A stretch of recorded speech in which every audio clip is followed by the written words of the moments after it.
All right, Kevin Hassett on CNBC telling us the labor market is going into nap time. I haven't watched it yet, but the headline is that it's going into a quiet time.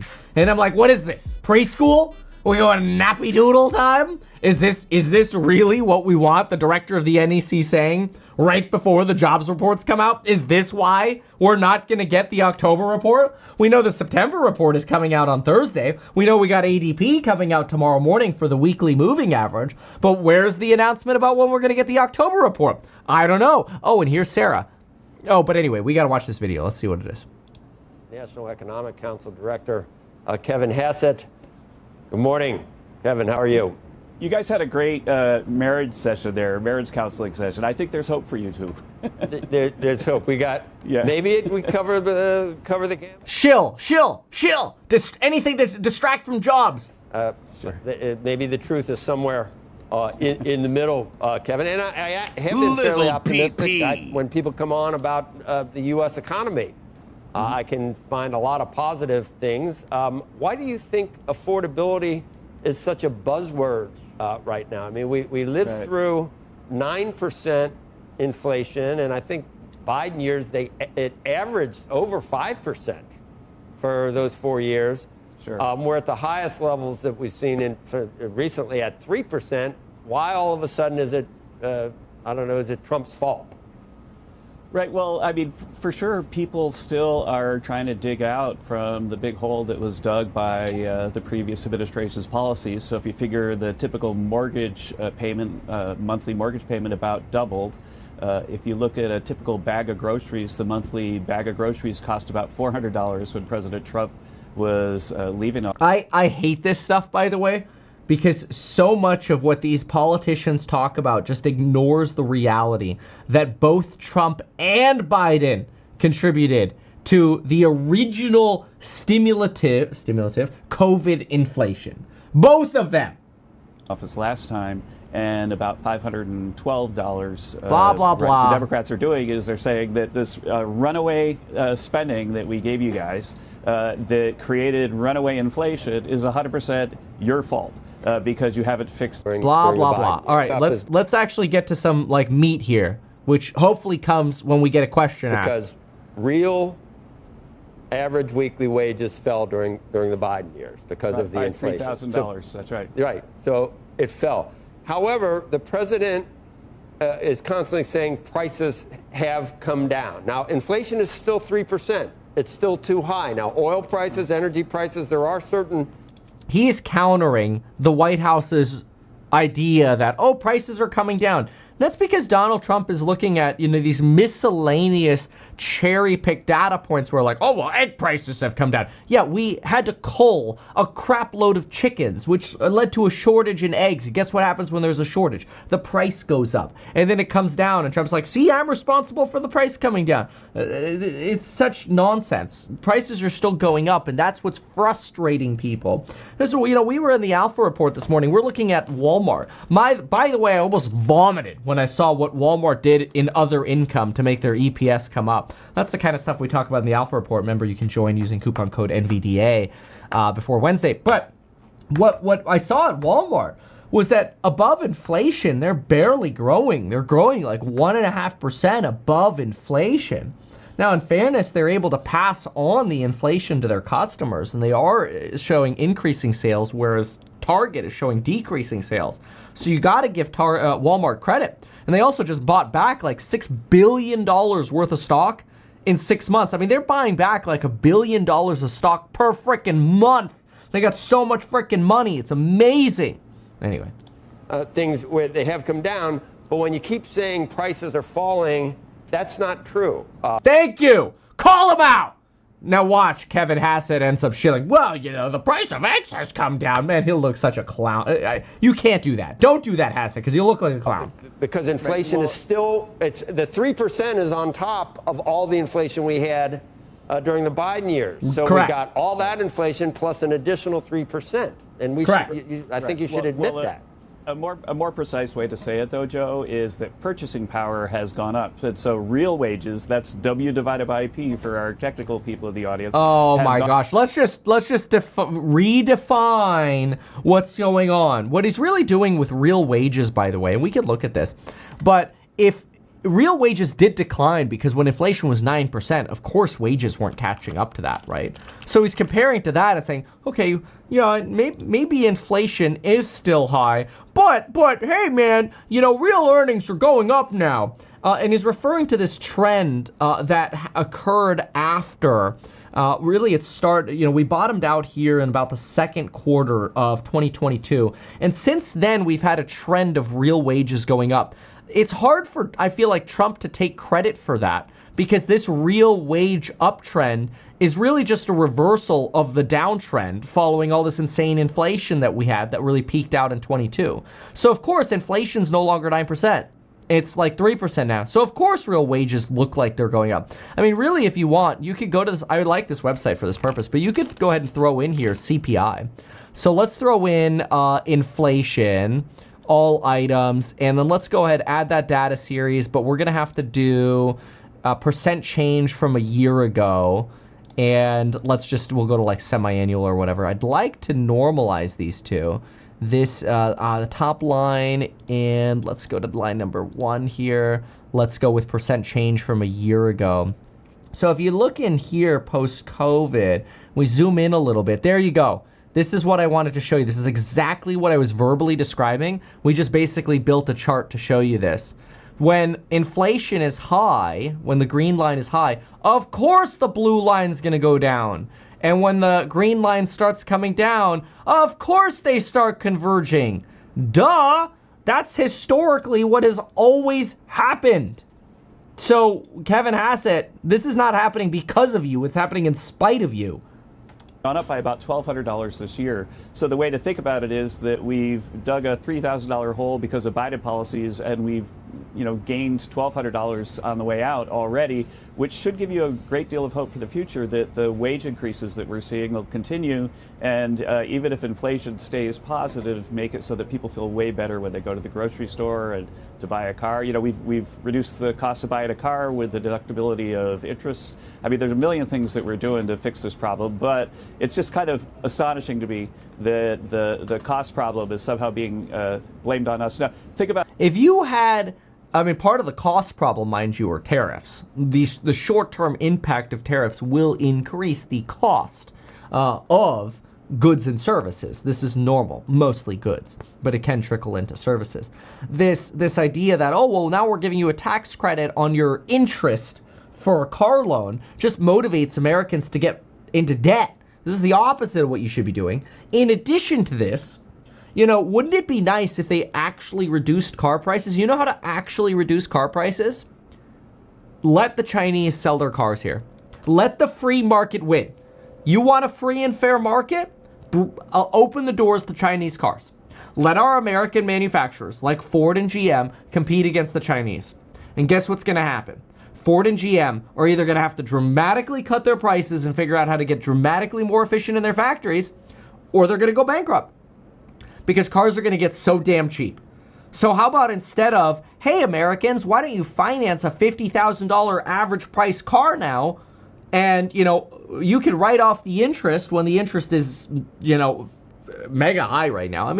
There are some of the car dealers are doing introductory financing, like 1% or whatever. But let's be real, you're just paying more for the car when you get that. How about instead of encouraging people to get into debt, and then you're not writing off that much interest anyway if the interest rate is 1%, right? Like the irony. If you take the 0% introductory off, how much of the tax write-off are you going? If you take market interest rates, you're paying through the nose for debt at the worst time to do it, worst time to take on debt right now, and you're paying for inflated car values. You want cheaper cars? Let the Chinese bring their cars here. Oh, no, we're tariffing the Chinese. Well, exactly. You are robbing the opportunity of the American consumer to have a cheaper car. Now, Biden won't do it either. This is not bagging on Republicans. Democrats don't want Chinese cars either because that's anti-American. But it's 100% capitalism. You will have massive deflation in cars if you let the Chinese actually sell their cars here. And it would be a win for every single American. Every single American would win. Especially with the Obamacare thing. So Obamacare is 100% Democratic. Somebody here goes, Kevin, what about dumping? Do you not understand what dumping is? Listen, this idea of dumping comes from companies who over-manufacture products because they want a competitive advantage. And they're like, we have all this product. Let's just sell it. Sell it, even if we sell it for a loss. What you do is, when you sell a product for a loss, eventually those manufacturers go out of business. And eventually you find an equilibrium. But the idea is that they can manufacture so much cheaper than us. Who wins when a manufacturer dumps on us? I mean, think about it. If I was a solar panel company in America, I'd be like, please dump all over me. Dump on me more. Please, please dump on me. Because it makes it cheaper for me to do things. That's capitalism. Now, if that means that because they're selling at a loss, they go bankrupt, that's on them. Then another Chinese company will take over and sell panels at a slight margin, but the margins will be tiny. You can't make money selling solar panels. You know, you make money selling like batteries and inverters, but there's only a limited amount of time for that. So, you know, this idea that as a consumer, you should be disappointed about dumping is insane. If you are buying stuff, you should be like, please dump on me. The only people who are pissed are people who can't compete for the long term in manufacturing. Because if somebody's dumping, they will drive themselves out of business if they're selling at a loss.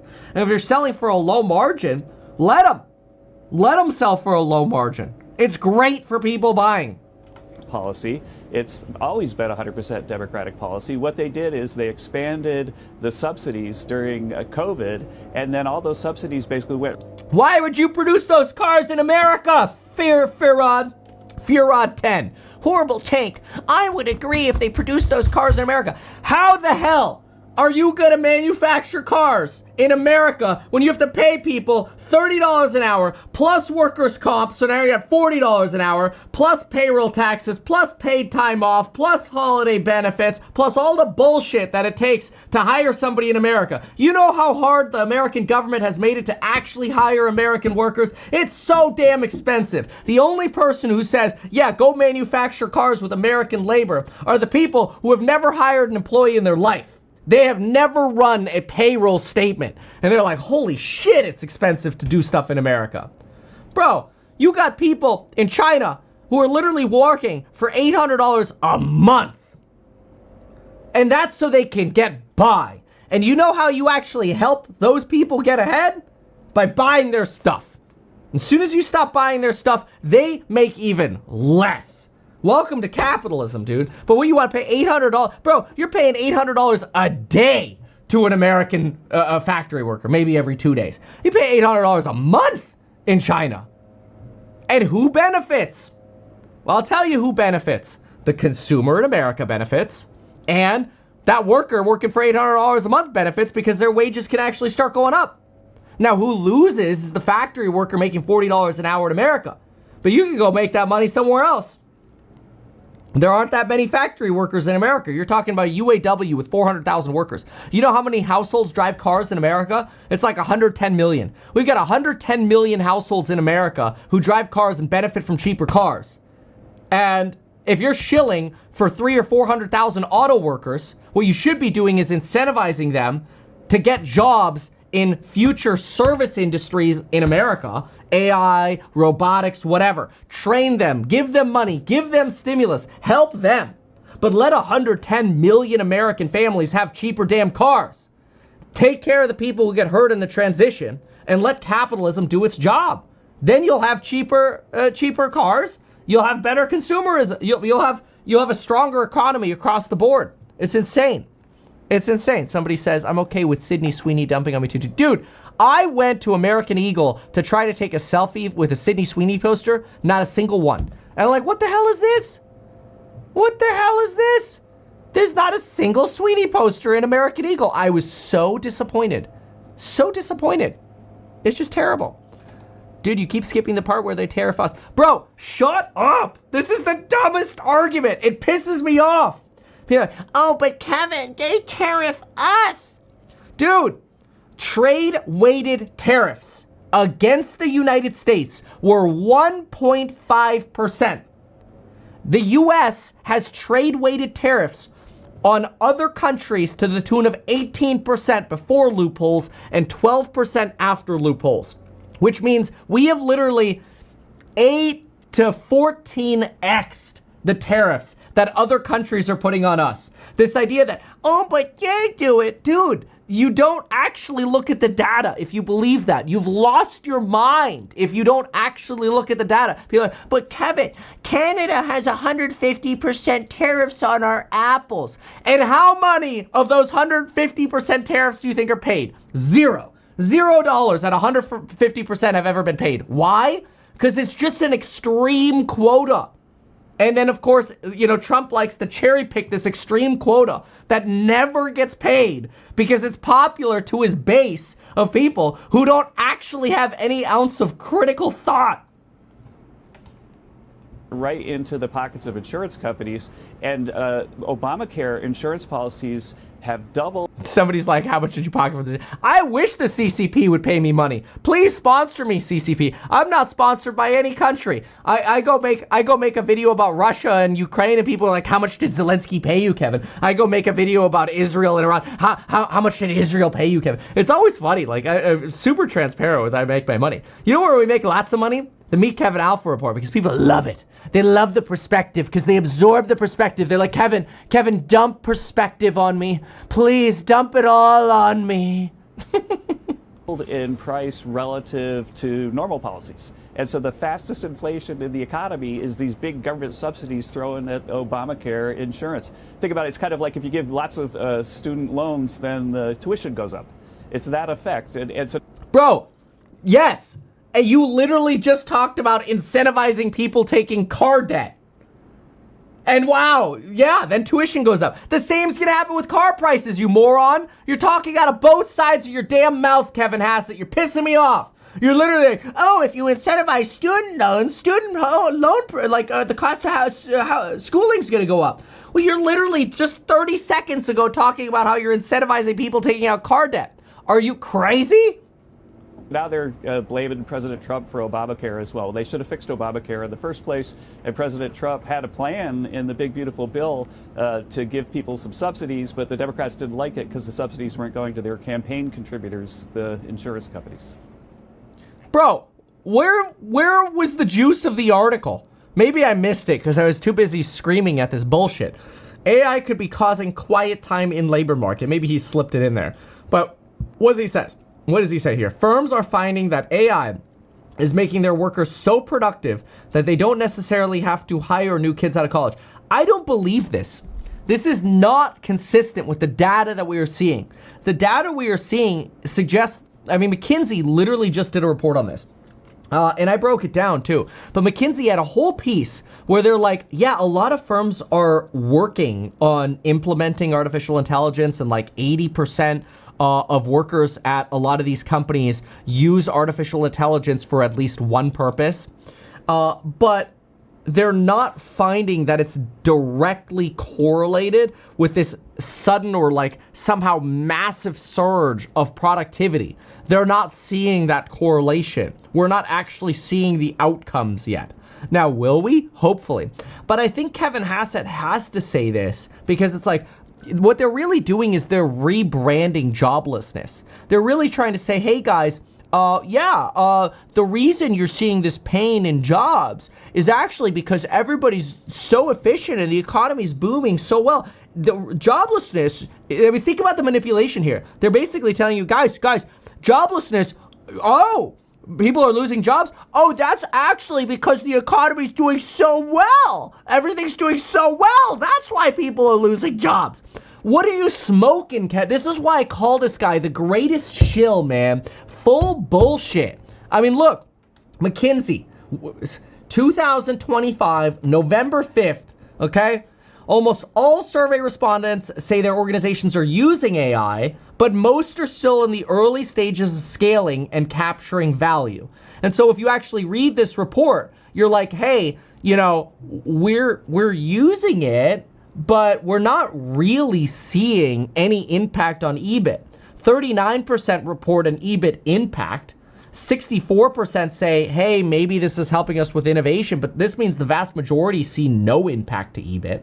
And this is also, some of this I feel like is branding. Companies want to justify why they're spending so much more money on a software, artificial intelligence software. But if you actually go through the documents or like the information here, people are like, yeah, we're using it, we're touching on it, but we don't really know like how this is actually helping us or transforming the business. Read the whole report. It's what is it? Just type in McKinsey, the state of AI 2025. That was my takeaway when I read it. But anyway, AI, and then of course you're seeing sort of that like slowdown in GPT adoption already, right? That user growth for GPT slowing down, somewhat of an early potential red flag. But anyway, what do we have here? We have artificial intelligence may actually be increasing worker productivity. This is the go-to thesis, but that could take 10 years. It could take 10 years for you to actually see this productivity show up. That's probably my biggest fear, is that you have layoffs because companies feel like they could do more with AI, but their revenues aren't necessarily going up. So then you get layoffs, and then you have this 4 to 10 year gap where people were like, oh, we could actually hire for these AI roles. Like that half pipe, so to speak, is very dangerous, because that bottom portion will really suck. Because in that bottom portion, the Fed could be printing money and you won't actually end up getting anything out of it. GDP rose at the strongest pace in the second quarter of 2025. Well, in fairness, that's also because it tanked in Q1. So you had this sort of like Q2 reversal of Q1's drop because of the tariff insanity. So to cite Q2 GDP is also retarded. I'm sorry, but it's just shilling the Trump administration, and it's just wrong. But okay, because there's so much output growth and income growth, that's the kind of thing that a free market will work out relatively quickly, as you know, and we find new ways to spend money. Okay, it's pure shilling. Okay. David Sachs, the AI and crypto czar, said earlier there will be no bailout for AI after the CFO asked for bailouts, basically. Put the hot air balloon up. Hassett's comments also came as Trump and allies have tried to refocus their message on affordability. You've got Hassett saying grocery prices have not come down during Trump's second term, despite the president's claims otherwise. People are still trying to dig out from the big hole that was dug. Right. Okay, so I don't know where this quote comes from that they have over here about this quiet time, but apparently they have this quote here somewhere. Now, it's interesting because if you reconcile it with this, this is really your big black swan right now that's becoming more and more clear every day. We hope that this doesn't actually boil over into a real crisis, but there are real risks here that what we're seeing in private credit ends up boiling over. And so Jeffrey Gundlach, he says, load up on cash, stay away from private credit. Assets are overpriced. Investors are incredibly speculative. This is where we pointed out, like, you've got this Cyber Mike guy who's saying, oh my gosh, the robotaxi math is wild. We could do robotaxis at $1 a mile at 80% margins. And I'm like, this is why you can't buy Tesla at a good price, because people are shilling these insane numbers. Even Kathy Woods at like 50 cents a mile. Well, and I think it's even way lower than that, how much you're going to actually be able to earn per mile, because you just saturate the market with robotaxis. It's going to be very difficult to maintain these high prices. There's a reason, I feel like, why Tesla is massively trying to undercut the pricing market right now. That's because they're trying to loss lead to drive as much demand as they can, which is fine. It's a reasonable strategy as you're trying to enter the market. There's really no difference between like this whole like dumping idea and Tesla dumping the value of robotaxi ride prices. They're trying to gain market share, right? Who benefits? The rider, the consumer benefits. So you got the same people that are like, oh, we should be anti-China dumping because they're going to hurt our manufacturing base. Those same people are like, I love that Tesla charges below market rates for Uber rides, robo-taxi rides. It's like, it's just another form of dumping. Just, it doesn't maybe align with exactly what they want for their portfolio. But I think Gundlach's got a point here. This, overpriced asset concern, nosebleed valuations he warns about. He recommends a 20% cash position to hedge against a market implosion. Probably not bad. I mean, Buffett famously puts it that cash is like the best call option that you could ever ask for because it's a call option on every asset class with no expiration. The health of the U.S. equity market is among the least healthy in my career. The market is incredibly speculative, and speculative markets always go to insanely high levels. It happens every time, which I remember when I read this the first time, I'm like, that sounds bullish. Yeah, we still have another leg, boys. But anyway, he talks about garbage lending, references Tricolor, how the same thing happened in the subprime crisis. I mean, it's fair. This is always what happens, is you end up getting people who package together insane products that are trash products. They slice them up and they slap a AAA rated on it. Here, Gundlach even says that. Gundlach drew parallels to inflated AAA ratings of subprime mortgages. Right. I mean, you have to understand, if you are a ratings business, right, if you're in the market of selling ratings, if somebody calls you and says, hey, I need a rating for my bundle of trash. Will you please rate my bundle of trash? I want to sell it. If you say, yeah, we'll rate it, but we're gonna give it a real rating here, versus some other guy who's like, hey man, yeah, we'll get you a good rating. Just sign up with us. You're always gonna end up getting the rating going to the person who's basically on the phone promising you that they're gonna bring you in at a AAA rating. So the ratings are always gonna be bullcrap. This is why what we saw with Renovo was so shocking, where the loans were worth 100 cents on the dollar, and then all of a sudden they were deemed to be worthless. That's when Renovo went bankrupt. Which I want to go through this. But this is, the New York Times basically did a whole piece on how, all of these employees, about 1,500 employees abruptly got terminated. They're not getting their money back for money they spent on gas. They're getting screwed because private equity came in and destroyed these people's ability to get a check. Now you got 1,500 unemployed people. You got people without, with half-finished projects. And all these corporations that were sold into a roll-up, a private equity roll-up, rolled up, to, led by BlackRock, and they just go bankrupt it. Because that's always how it works. It's the Wall Street greed that just ends up bankrupting, a good business, unfortunately, because you got to squeeze these crazy profits out of, AAA rated bullcrap. It's scary. And so the question, I think, for Gundlach is just how deep does it go? And I don't think we can listen to Hassett at all, because I think he's just, frankly, the greatest shill of the administration. He does a great job. He's basically like the Carolyn Levitt of economics. It's insane.